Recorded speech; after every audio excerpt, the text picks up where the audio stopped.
എടോ, ജീവിതത്തിൽ രക്ഷപ്പെടാൻ ഒരുപാട് അവസരങ്ങളൊന്നും ഒരാൾക്കും കാലം തരില്ല. ഏറിയാൽ 1 2. മുമ്പിൽ വന്നു നിൽക്കുന്നത് അവസരമാണെന്ന് തിരിച്ചറിഞ്ഞ് അത് ഗുണപരമായി ഉപയോഗിക്കുന്നവനെ വിജയിക്കൂ.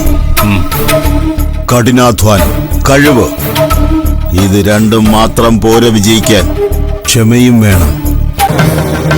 അവൻ മനുഷ്യരൂപത്തിൽ മാത്രമല്ല, പലതായും വരും.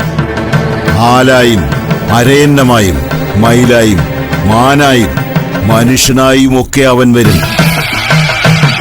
വീശുന്ന കാറ്റ്, പെയ്യുന്ന മഴ, ഇടിമിന്നൽ, വസന്തം, ഗ്രീഷ്മം, ഒഴുകുന്ന പുഴ, മല, ഹിമാലയം, ഗരുഡൻ, സിംഹം, ഇതൊക്കെ അവനാണ്.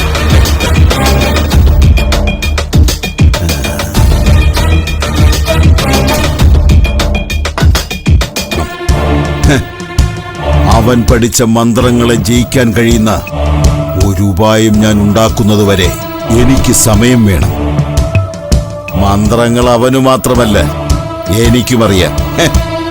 അതിൽ നിന്ന് അവനെതിരെ പ്രയോഗിക്കാൻ പറ്റുന്ന ഒരു ഉഗ്രൻ മന്ത്രം ഞാൻ കണ്ടെത്തും. അതുവരെ ക്ഷമയോടെ കാക്കണം. ഞാന് അനിതയോട് പറയാം. അതനുസരിച്ചാ നിങ്ങൾക്ക് നല്ലത്. എന്റെ ശത്രു കൃഷ്ണനാണ്. അവനിലെത്താൻ നിങ്ങളല്ലെങ്കിൽ വേറെ ആരെങ്കിലും. പക്ഷേ നിങ്ങളുടെ സ്ഥിതി അതല്ല.